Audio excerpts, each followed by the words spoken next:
ಸಹ ಈ ಕಾರ್ಯಕ್ರಮಕ್ಕೆ ಒಪ್ಪಿ ಬಂದಿದ್ದಾರೆ. ಹೃದಯಪೂರ್ವಕವಾದ ಅಭಿನಂದನೆಗಳನ್ನ ಸಲ್ಲಿಸಿದೆ. ಅದೇ ರೀತಿ ಬಂದ್ಬಿಟ್ಟು ಸದಾಶಿವ ಭಟ್ ಹಳ್ಳಿಯವರು, ನಿಮಗೆ ಗೊತ್ತು ರಾಘವೇಂದ್ರ ಸ್ವಾಮಿ ಅಂದ್ರೆ ಅವರೇ ಇದ್ದಾರೆ, ರಾಘವೇಂದ್ರ ಸ್ವಾಮಿ ಅಂತ ನಾವು ತಿಳ್ಕೊಂಡಿದ್ದೀವಿ. ಯಾಕೆಂದ್ರೆ ತುಂಬಾ ದೊಡ್ಡದಾದಂತಹ ಕಾರ್ಯ ನಿಯೋಜಕರು, ಸದಾ ಆಕ್ಟಿವ್ ಪರ್ಸನ್, ಯಾವಾಗಲೂ ಸಹ ತುಂಬಾ ಬ್ಯುಸಿ ಆಗಿರ್ತಾರೆ, ತುಂಬಾ ಒಂದು ಅದ್ಭುತವಾದ ಕಾರ್ಯಗಳನ್ನ ಮಾಡ್ತಾನೆ ಇರ್ತಾರೆ. ಅವರನ್ನು ಮಾತಾಡಿಸ್ಬೇಕು.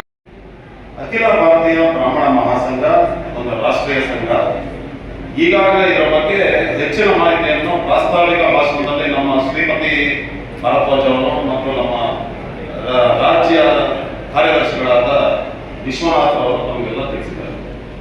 ನಮ್ಮ ಕಾರ್ಯಚಟುವಟಿಕೆ ಎಲ್ಲ ರಂಗಗಳಲ್ಲೂ ಯಾವ ರೀತಿ ಕೆಲಸ ಮಾಡ್ತಾ ಇದ್ದೀವಿ ಅಂತ ಈಗಾಗಲೇ ಅವರೆಲ್ಲದನ್ನ ಹೇಳಿದ್ದಾರೆ.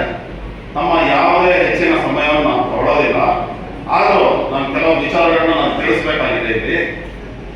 ಈಗಾಗಲೇ ಮೊನ್ನೆ ಜನಿವಾರದ ವಿಚಾರ ನಮ್ಮ ರಾಜ್ಯದಲ್ಲಿ ಬಹಳ ದೊಡ್ಡದಾಗಿ ಸದ್ದು ಮಾಡಿತು.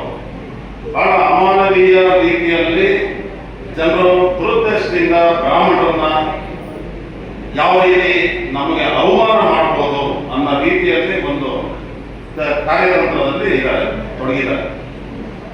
ಇದೆಲ್ಲ ಕಾರಣ ಏನು ಅನ್ನೋದು ನಾವು ಹಿಂದಿನಿಂದ ನಾವು ಯೋಚನೆ ಮಾಡಿದಾಗ ಕೂತ್ಕೊಂಡು 5 ನಿಮಿಷ ನಾವು ಯೋಚನೆ ಮಾಡಿದಾಗ ನಮ್ಮಲ್ಲೇ ಉತ್ತರ ಸಿಗುತ್ತೆ.